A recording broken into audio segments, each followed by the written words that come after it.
God's blessings today on you. I pray that the Lord is blessing your day tremendously as you seek to serve Him and as you desire to please Him. After all, if we don't please the Lord with our lives, then what really are we doing? That has to be something that you and I search after in our hearts for all of our days. It's almost like a checks and balances, striving to see and assess whether or not that's true about you. Do you really desire to please the Lord? If that is the foundation of everything that you do, you will find yourself in the center of His goodness and mercy, and His mercy and His goodness are going to follow you all the days of your life. As you please Him, you're going to be the one that's going to find yourself in the center of His glory, covered by all that He is and being defended by Him in everything that you are and everything that you do. So what better place to be but in the will of God? You desire to please Him, even when you don't agree or something is uncomfortable for you, or you're just not sure. You desire to please the Lord, then your ways are going to be established in Him. And so we're striving in that direction of our hearts. And if you don't really consider or have not considered that, I want you to consider that today. Is my heart in a position where I just want to please God? I really do want to please God with how I think, with who I am, with what I do. I want my life to be pleasing to God. And I need that to be a desire. I need that to be concern. I need that to be a consideration, because I cannot assume that that's what's happening in my heart. If we can really be honest, sometimes, most of the time, what's in our hearts is that we want to please ourselves. We want to please our own desires. We want to seek after our own will. And that's really where we get tripped up. A lot of times we're not even paying attention to the fact that the reason why we do what we do is because we're going after our own pleasures. We're going after pleasing our own hearts, our own will, our own satisfaction, our own peace. And that kind of makes sense. Like, God, I want peace. I want to be satisfied in my own peace. But you cannot be satisfied in your own peace when your own peace trumps the peace of the Lord. So He is the God that has called you. He's the one that is the maker of heaven and earth. He is the Lord and Savior of our lives. And we have to make sure that everything that we do is pleasing to the Lord. That's going to allow us to make our ways prosperous. He's going to make our ways prosperous as we please the Lord. When a man's ways please the Lord, He makes even his enemies his footstool. So God has to be our pleasure. And we have to be able to consider, is what I'm doing, are my desires, are my ways, are my thoughts, are my conclusions about things about life, about pleasing myself, finding my own peace, or is it about really, really seeking after the peace of the Lord, peace with God, peace for God, peace for the things of God, the pleasures of the Lord? I need to, you need to, we need to make sure that everything that we do, the reasons why we make the decisions that we make, the reasons why we make life goals, the reasons why we set out to do new things in life, we embark on new directions and new ventures. Does that have anything to do with God? It should. Everything that we do should be seeking after the pleasure of the Lord. And that's how you're going to make sure that your way is prosperous. So let's consider that today as we go forward. I love how the Lord teaches us in life how to live, how to have abundant life, how to make sure that we have goodness and mercy that does follow us. And He wants it. That tells you He wants it for you. He wants it for you more than you want it for yourself. He wants you to have a good day, a great day. He wants to set your path before you in glory. He wants for you to be blessed in your body and for you to have a great impact in the earth and to be satisfied by the work that you do and to not even feel like there's work. I think that, the best jobs, and you think about in the secular world, the best jobs that you can ever have are the ones where you don't even feel like you're working at all, but that you are fulfilling what you are satisfied with. And even if it's hard labor, but depending on who you are, depending on what you're set out to do, depending on what you're good at and what you like, it's just fulfilling to do it. For that person who doesn't like that field or would never love to do that kind of work, it's not pleasurable for them. It's labor, it's laborious, it's hard. It takes them a long time to get to 5 o'clock to be able to clock out. They don't like it. We don't like it. But what about when what you're doing satisfies you? What about what you're doing when it gives you pleasure? So that's what we want to be and do in the kingdom of God. We want to make sure that we are not doing anything outside of who God has called us to be. And sometimes we don't know.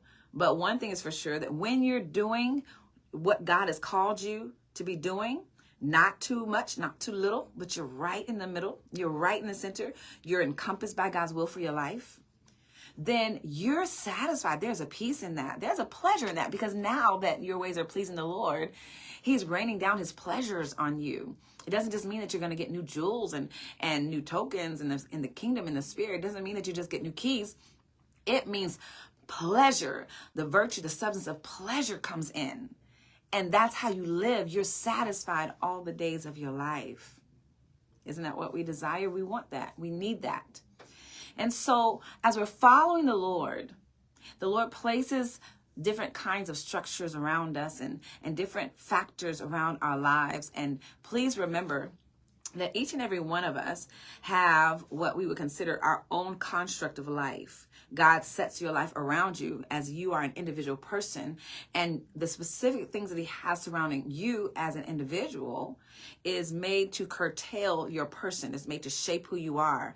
It's God communicating with you, his voice, as you observe the world around you and interact with people around you, as you see things, as you engage people and things and circumstances, as they engage you back. This is all God's instruction for you.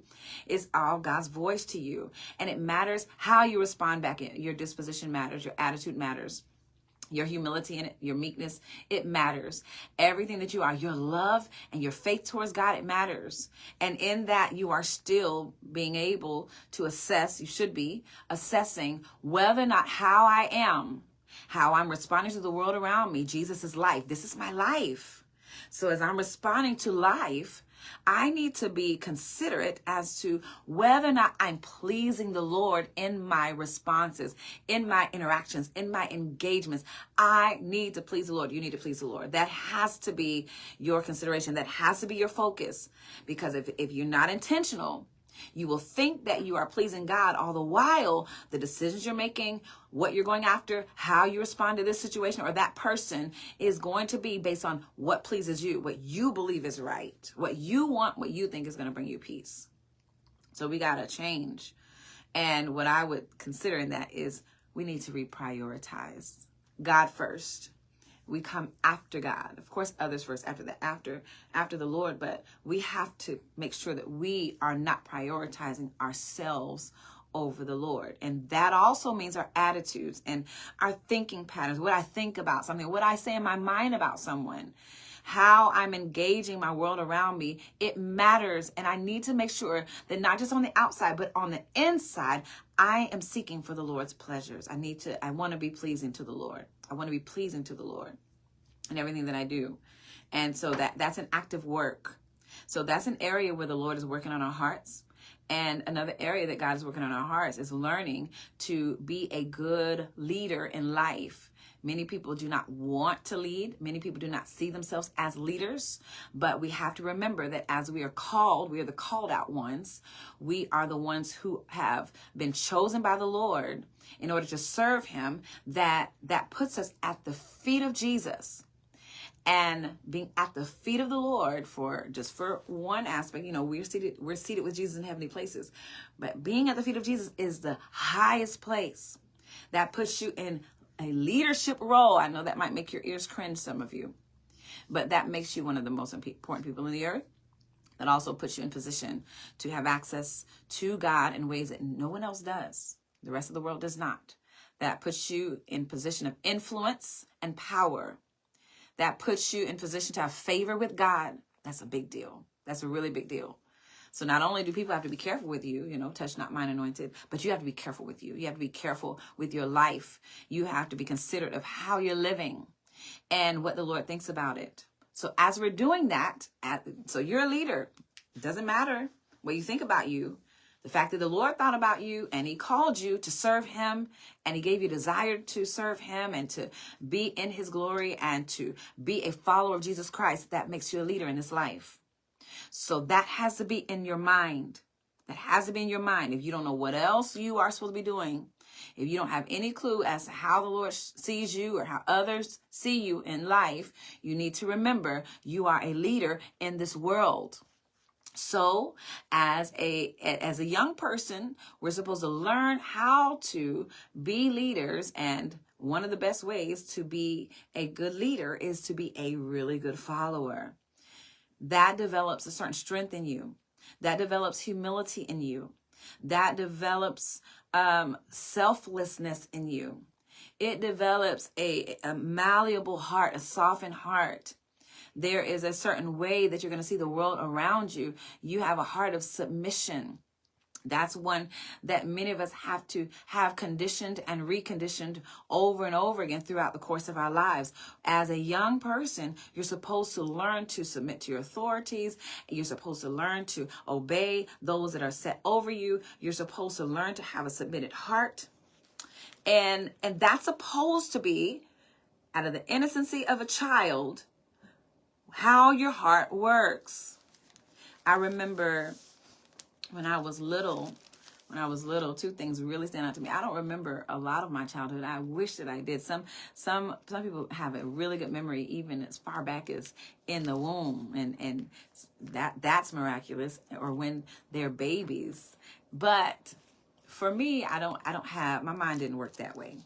So the Lord did not have that in store for me. But two things that I remember when I was a young person was that I know that I have two younger sisters, and when we would be growing up, our personalities, just like every other household with siblings, our personalities are very, very different.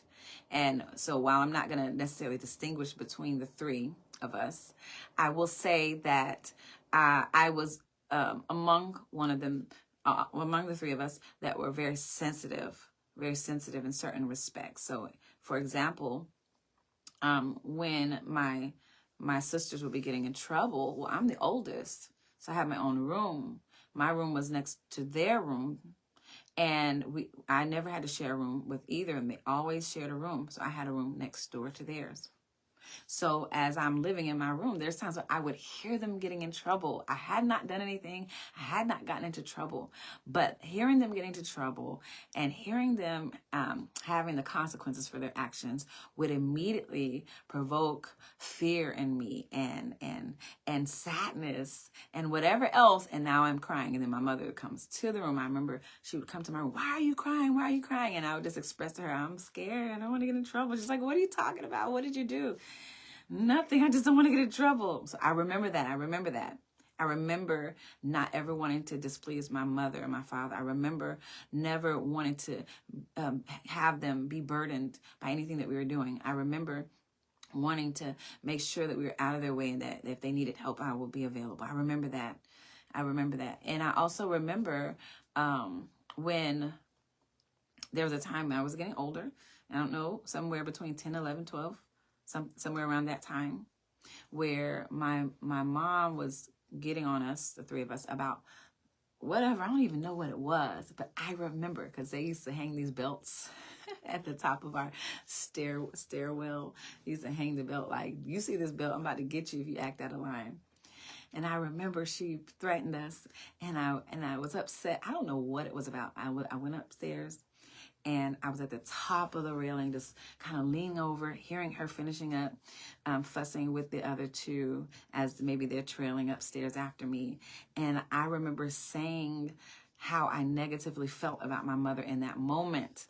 In my mind, I said it. And when I heard my own self speak that way, oh my gosh, my heart was broken. And so when she finally came upstairs, maybe that day or the next day, I remember her coming into my room and I'm crying. And she's like, what is wrong with you? And I expressed to her what happened.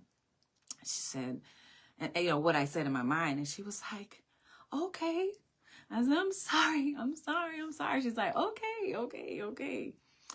And I remember never, ever, ever, I remember vowing in my heart, I would never say anything negatively in my heart towards my mom or dad, let alone out loud, to my heart, in my heart, my mind, ever again.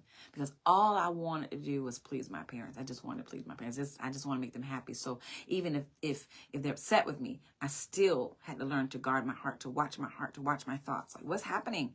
Why do you feel that way? What can you do to fix what's happening? That was my heart. And I know and believe that that's the Lord, how he wants for us to be that way. As young people, we're supposed to learn how to be that way. It teaches us to submit to the pleasures, to the desires, to the will of those that are set over us. And then it also allows for us, as we grow, to be very considerate of those that are set over us as we get older. Those that are not going to love you and nurture you like your parents. Those that are not going to care for you or even think about you like your parents would. And that's for those who had parents that were in that way. But, you're going to have teachers. You're going to have principals. And I'm just thinking about my principals and my assistant principals. They're not going to care about you. They're going to say some stuff to you because you're just in line with the rest of the kids. They're going to say some stuff and it's going to hurt you. And you still are responsible for watching your heart. And then you're going to get beyond that. And you're going to get into the workforce. And you're going to be an adult. And you have all of these different environments. In school, out of school, working, in home, roommates, family, spouse, children. You're going to have all these circumstances around you.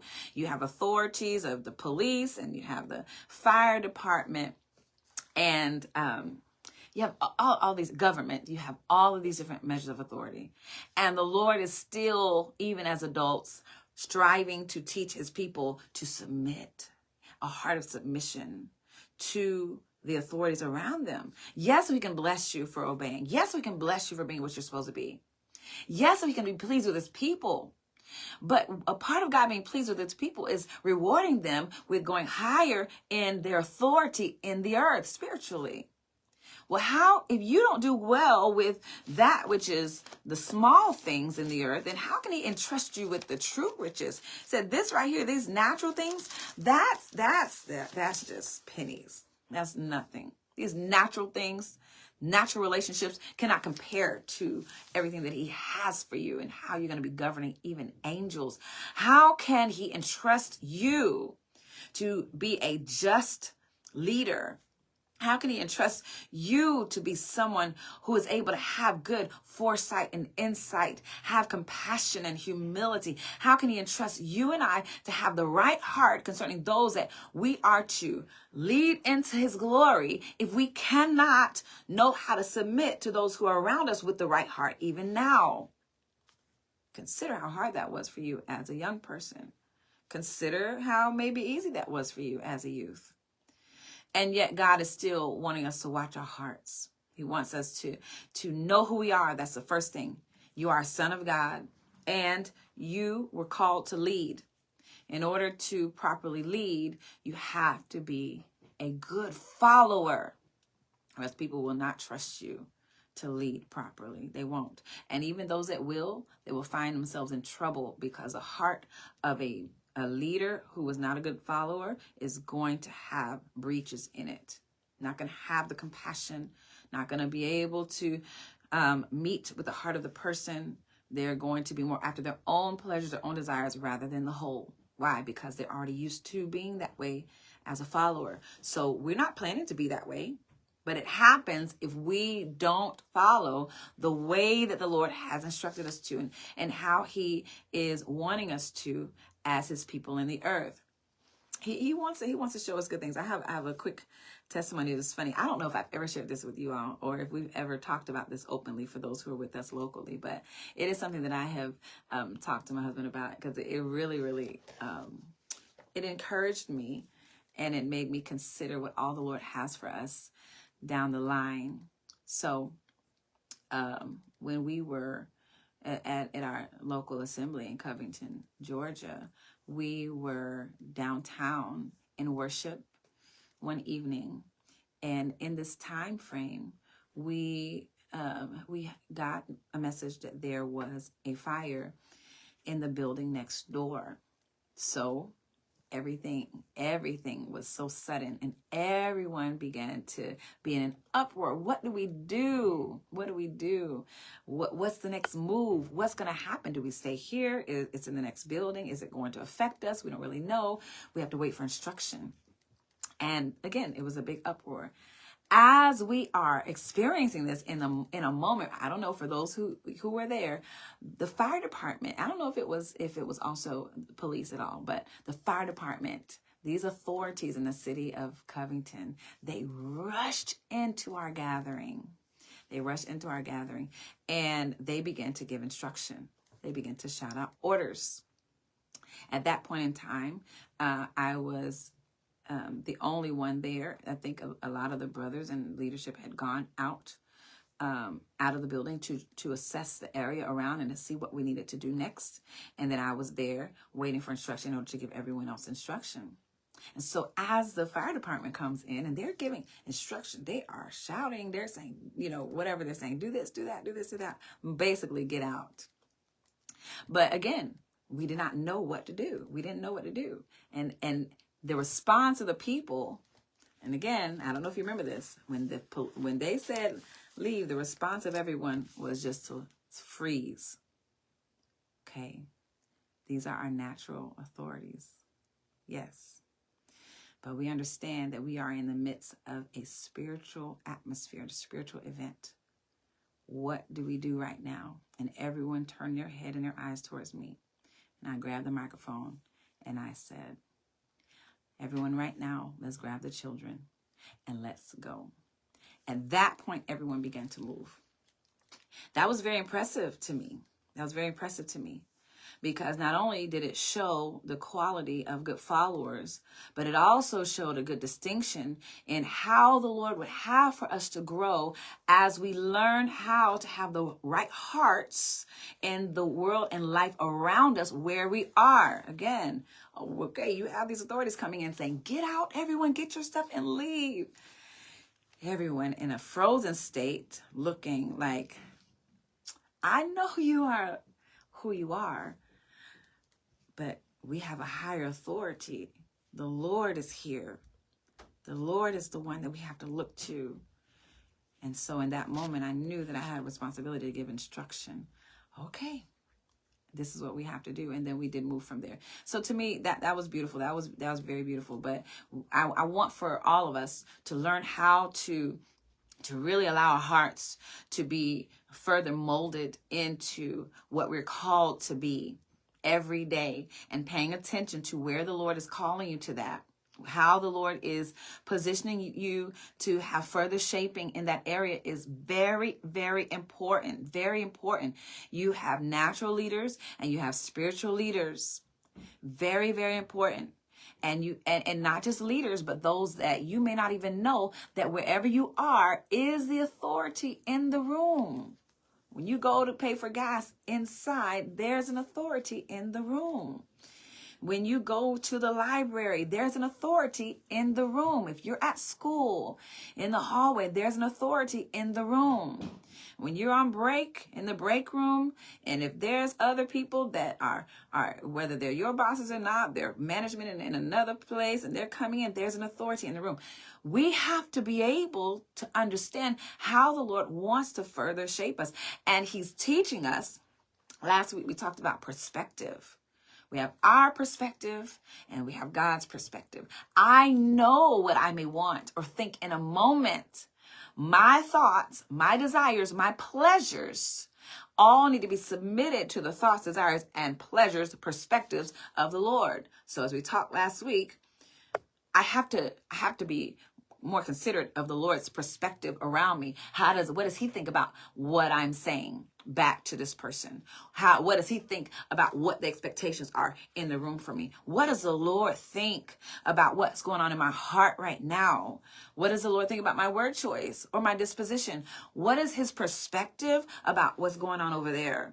And so based on how he's releasing that, based on what I know about him, based on how he's speaking, that's instruction. I have to respond according to God's instruction. And whenever I do the opposite or I circumvent that instruction of the Lord my own way, then I am in transgression. I am not in the pleasures of the Lord. So my desire has to be toward God, and I have to keep striving in that direction. It is a consideration. It needs to be a personal assessment for all of us to consider, hey, is it my desire to please God above everything else? Or am I making this decision? Am I wanting this? Am I doing these things because of what I want? What I want. You know, I remember that was one reason. That was one when we decided, or when we had to pray about whether or not we would have another child. That was the consideration. At the end of the day, what does God want? Let's think about why family, why marriage. Let's think about, okay, why do people have kids? Well, we know why they have kids, okay, but why does God want it? And what are times when he may not want you to have another child? And do we see in the Bible, and what record do we see? And what is the makeup of your family and your extended family? And what is the Lord, and when we evaluate what's happening in the immediate extended families around us, what is the Lord saying and seeing here? And as a result, what is it that you're going to do about it? We consider all of that. We went through all of that. We need to be in the pleasures of the Lord. We have to seek his face, and we need to know what does he want? What does he want? Okay.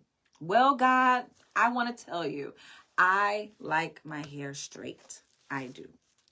Okay. That's how I like my hair. That's how it's been all my life.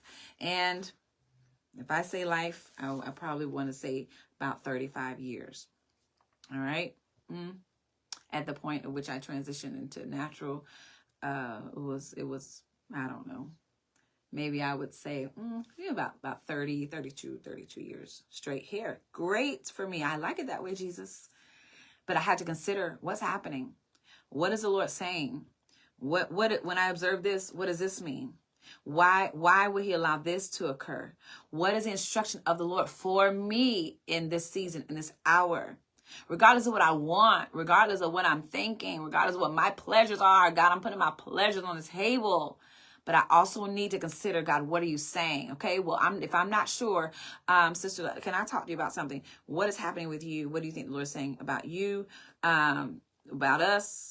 About circumstances, what's your experience over here? Okay, I'm taking in all of this information because I want to hear God's voice. I want to know his perspective so that I can make decisions about me and my life in accordance with what he's saying. His perspective. That's everything. You would say, oh, that's trivial. I can do what I want with my body, with my hair. You cannot. You should not. If you want your way to be prosperous, you should not. You should not. It doesn't matter how big or how small the circumstance is. Oh, you want to buy a house, you have extra money, you save money. That's great. I know. I've done that. I do that. That's great. And I want things. But I need to make sure that whatever I want things. I want to go over here. I want to see that person.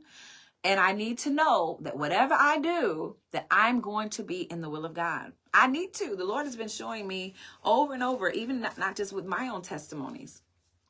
There was a testimony, I don't remember who told me, and I'm intentionally not going to search right now because I don't want it to become invalid because of the source. But I do know that this is important, whether somebody is saved or not saved.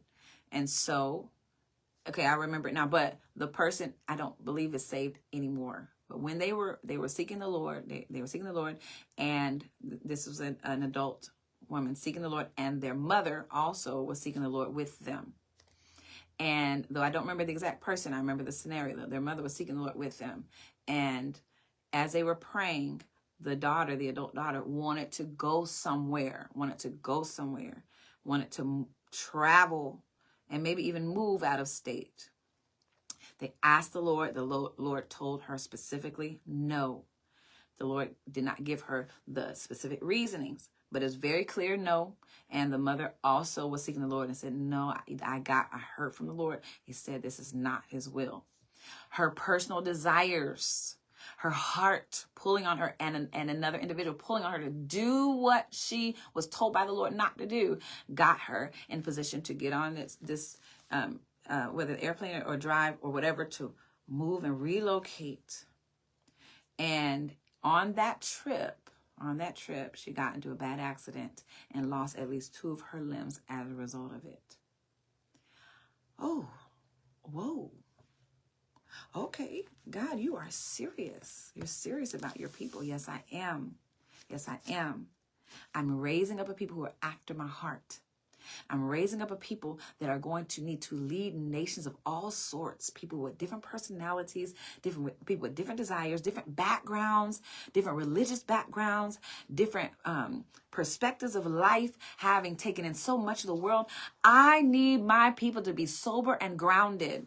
I need those that are representative of me to have power, authority, to have experience, to know how to lead according to my heart. You cannot know how to lead according to my heart unless you learn how to follow my heart in all circumstances. You got to know. So I want to show you this in Genesis chapter 20. Let's see. I think I'm going to be in Genesis 28. Yes, Genesis 28. But I want to point out something here, because you have to know that as you are serving the Lord, that you are responsible for you. You cannot be reminded of that enough. You are responsible for you. You are responsible for making sure that you please the Lord. No matter what you want, no matter how things get hard or challenging sometimes, you have to make sure that God is in what you're doing. I know your heart is going to pull you. I know sometimes you're going to have desires that you just maybe don't even want to ask the Lord, because you're like, I already know he's going to say no. But if you are picked by the Lord, if you're chosen by God, if you're favored of the Lord, and he wants you to do some great things in him, you need to be careful about what you're doing with that treasure that you have called your life, because he wants to use it in a beautiful way, a mighty way, a powerful way. And it doesn't matter who's around you. It doesn't matter who started with you. It doesn't matter who got saved with you. It doesn't matter who is serving the Lord beside you. You have to be responsible for you. You are working out your soul's salvation with fear and trembling. Fear and trembling. And sometimes you may not like God's decision, but as you serve the Lord and you love him more, you will not only like his decisions, you will love them. That's an assessment in itself. You know, whether or not where your heart is in the Lord. Well, sometimes I just hate everything God is doing. Well, where's your heart in the Lord? Do you really love him? Jesus is his word. Do you really love Jesus if you don't love what's coming forth out of his mouth? So we got to consider these things. Jacob and Esau came out of the same womb. Same womb. They were raised together. Same parents. Same stories. Same bloodline. You remember that? Jacob and Esau, they had the same grandparents. They had the same day-to-day general outlook in life and pattern of what the day looks like. They have had the same things passed down to them as far as what they understood, the promises of Abraham on his generations. Both of them, Jacob and Esau, they heard it. They sat with their father. They know it. They know it. Those stories were not just told one time, and they're not just stories.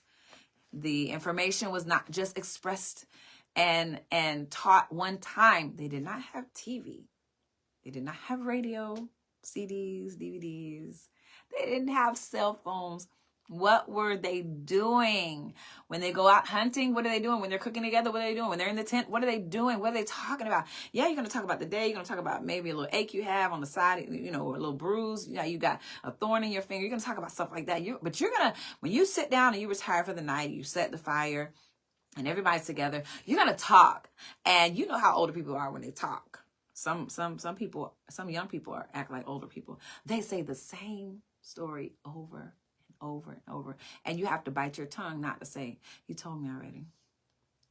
Oh yeah, we talked about that yesterday.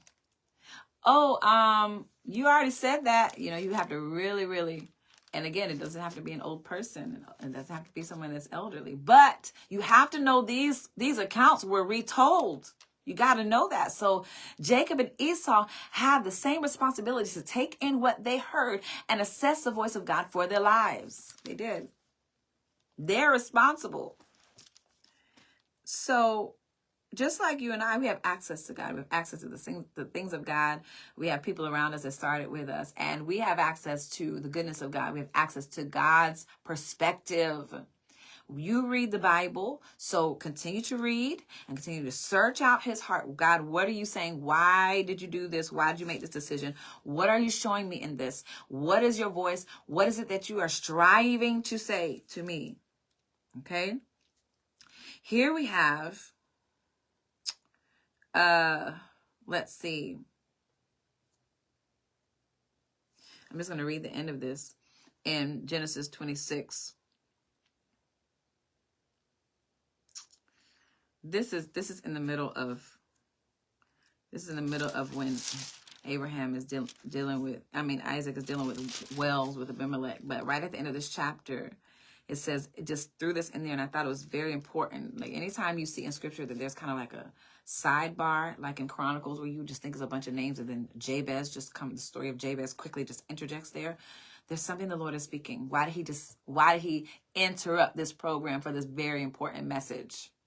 So at the end of Genesis 26, the last two verses say, and Esau was 40 years old when he took as a wife Judith, the daughter of Bera the Hittite, and Bashemath, the daughter of Elon the Hittite, which were a grief of mind to Isaac and to Rebekah. That's something to consider.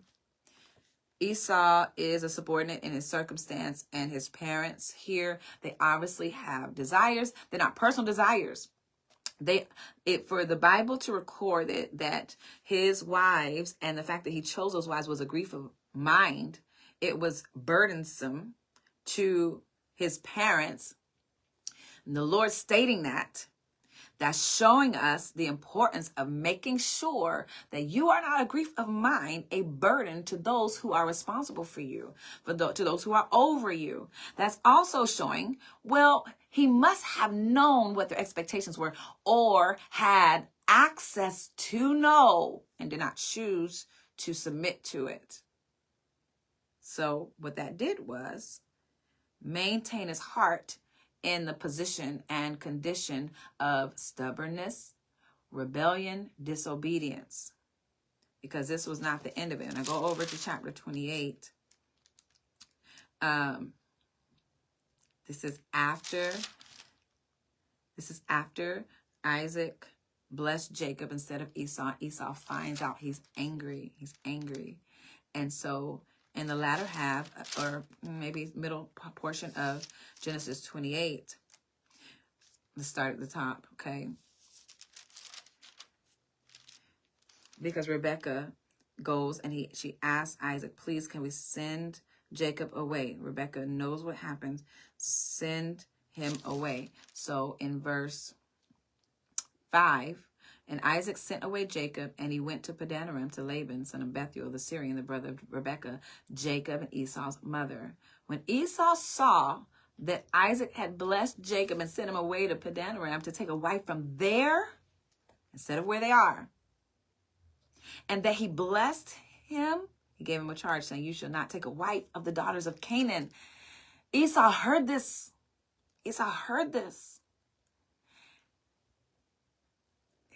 Even at this point, we don't have record that Isaac did not say that to Esau.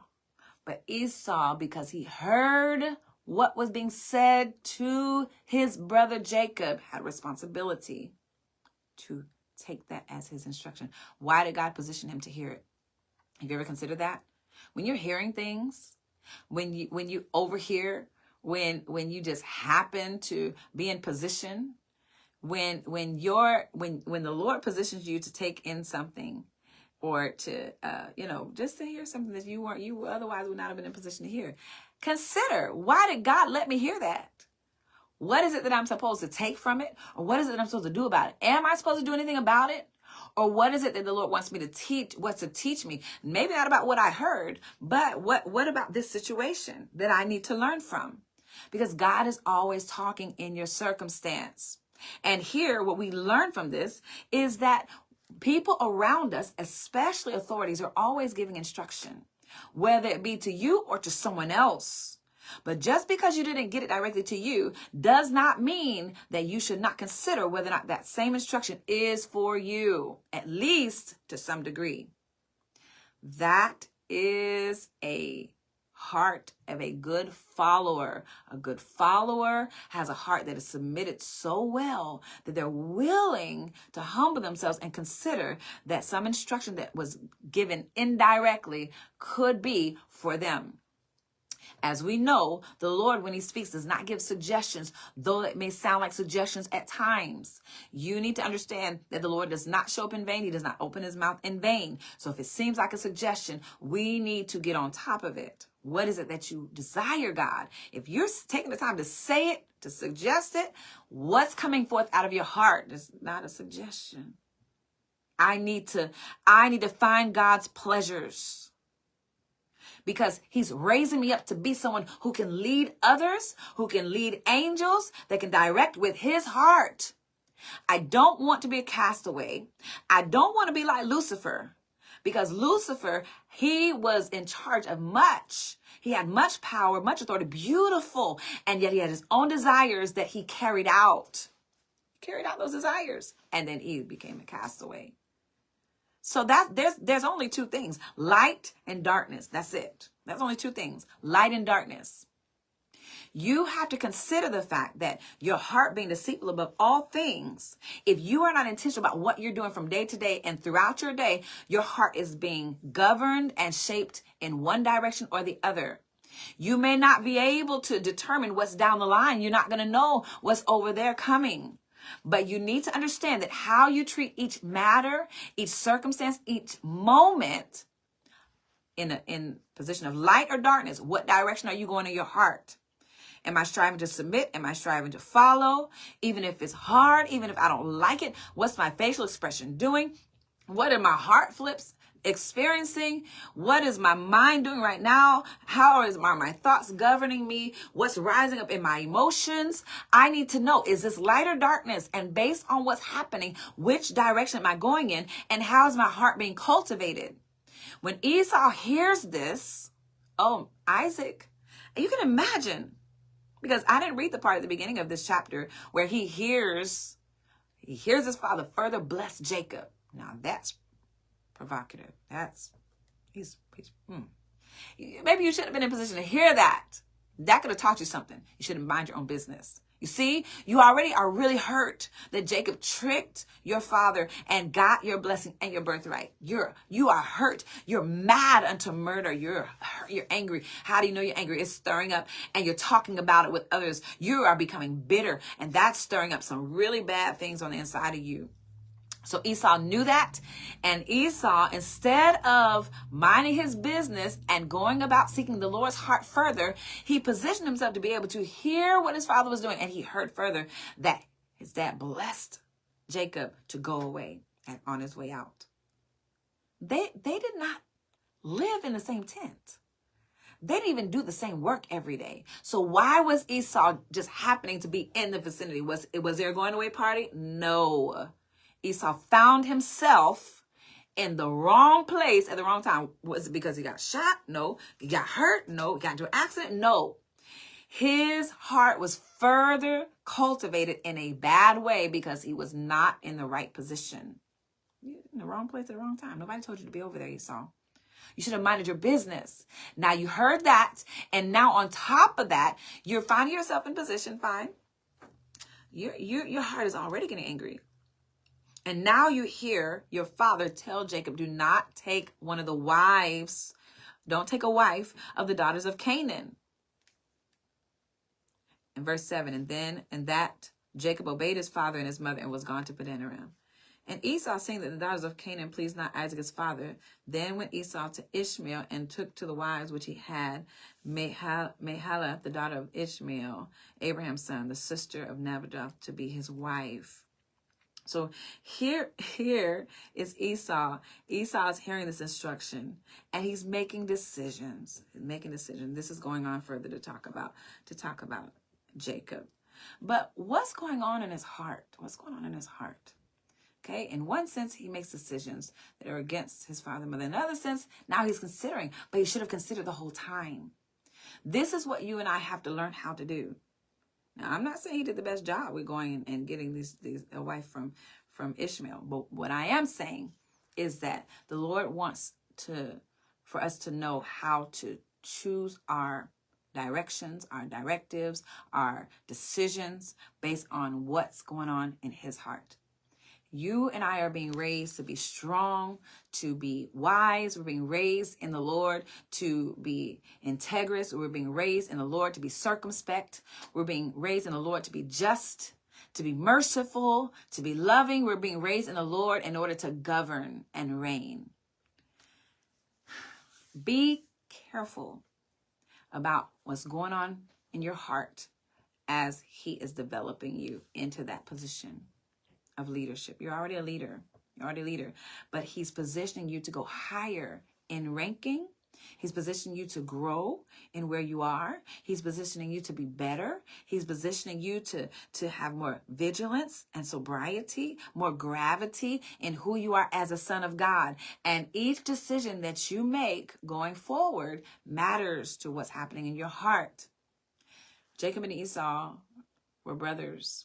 They came from the same place at the same time. But they had to be raised up in the Lord. Each of them had a responsibility for their own hearts as they were being raised. They took in the same information.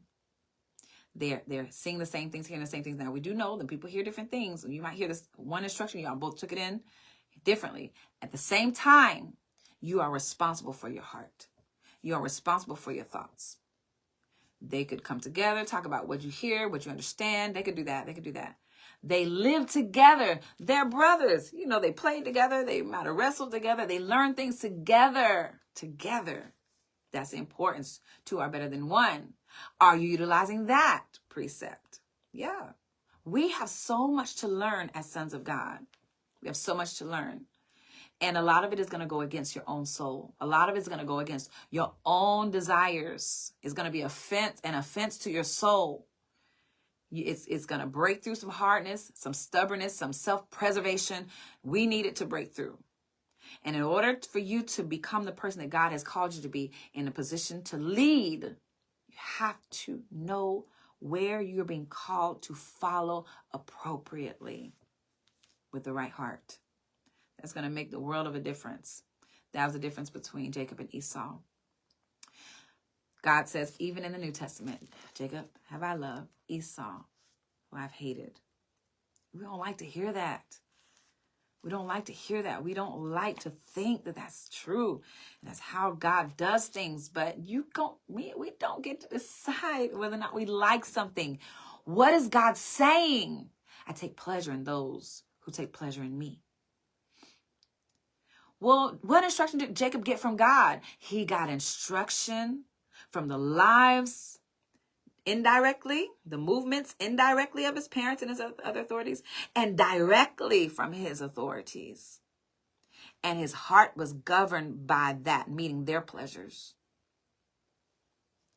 And it's very similar to, if you've ever been in a position where you didn't like to read the Bible, or you didn't like to go to church, you didn't like something concerning the Lord, you ask, God, this is your word. I need to love this. I need to take this in. I need to love this. I need to want to do this. This can't be, just grievous for me to do. No, this cannot be like a thorn in my flesh to read your word. No, you ask for love. You ask for desire, and he gives it to you. God, I love to read your word. I can't wait to get up and read my Bible. That's where your heart needs to be, and he can get it there. So where your heart is in a place where I don't like to submit, I'll do it. I'll obey, but you can ask the Lord to give you the heart that you need so that it makes you pleasurable, that it makes you happy. It satisfies your soul, because other than that, you're going to stop. Other than that, you're still not going to be in position for the Lord to shape your heart in the right way. There's going to be hardness there. So we love the Lord with all of our heart, mind, soul, and strength. And in us loving the Lord, you fully love him. You ask him for love in your heart in the areas that he needs you to have so that you can have a heart like his. It is absolutely necessary. We need it. We need it. So may the Lord bless us with it as we go forward. In Jesus' name, God bless you.